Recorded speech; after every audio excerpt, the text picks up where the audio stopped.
Hey everyone, welcome back. Today, we're diving into a story that feels like it came straight out of the future, but it's happening right now. An entrepreneur, a dog with cancer, and artificial intelligence used in a way that could change medicine. Let me introduce you to Paul Cunningham. An Australian tech entrepreneur with over 17 years of experience in machine learning and data analysis. He understands systems. He understands patterns. He understands how to use technology. But he's not a doctor. He's not a cancer researcher.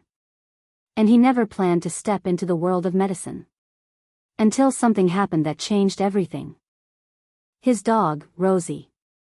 An 8-year-old rescue dog, a Staffy, Shar-Pei mix. She wasn't just a pet. She was family. And then came the diagnosis. Mast cell cancer. Now, this is not just any type of cancer. Mast cells are part of the immune system. They're supposed to protect the body. But when something goes wrong, they start multiplying uncontrollably. They form tumors, and in aggressive cases, they spread rapidly. And he never planned to step into the world of medicine. Until something happened that changed everything. In Rosie's case, the situation was serious. Large tumors appeared on her back leg. And despite treatment, nothing worked. Chemotherapy didn't stop it. Surgery didn't remove it. The cancer kept growing. And eventually, Paul heard the words no one wants to hear. She only had months left. Now think about that. Most people would accept it. But Paul didn't. Not because he had a solution. But because he believed there had to be one. So he turned to something unexpected. Artificial intelligence. And he started with something simple. He asked questions. Using tools like ChatGPT, he began exploring scientific literature. How does cancer work? What causes mutations? How are treatments developed? He didn't rush. He tried to understand. And that understanding led him deeper. If you want to fight cancer, you need to understand it at the DNA level.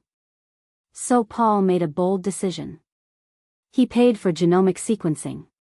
Around $3,000. To map the genetic structure of Rosie's tumor. This revealed mutations, abnormal proteins. And the mechanisms driving the disease. He turned biology into data. And once something becomes data, AI can work with it. Paul used AlphaFold to model how proteins behave. Proteins control how cells function. And when they fold incorrectly, disease begins.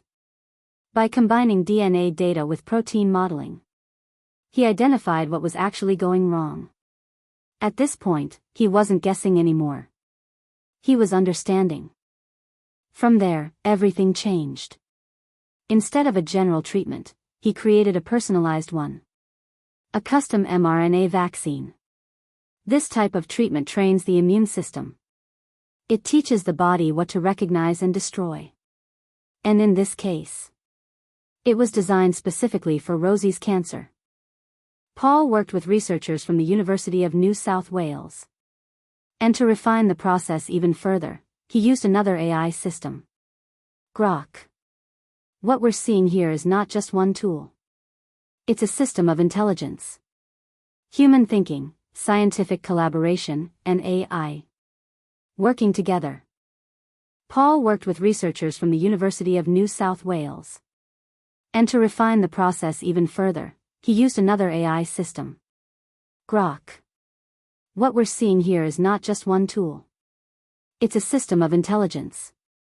Human thinking, scientific collaboration, and AI. Working together. Because what this story shows is a shift. A person without medical training was able to research, analyze, and contribute to a treatment. And that raises a bigger question. What happens next? We are moving toward a future where AI helps diagnose disease. And treatments are personalized. But remember this. AI is not magic. It's a multiplier. And the future is not about machines. It's about what humans can achieve with them.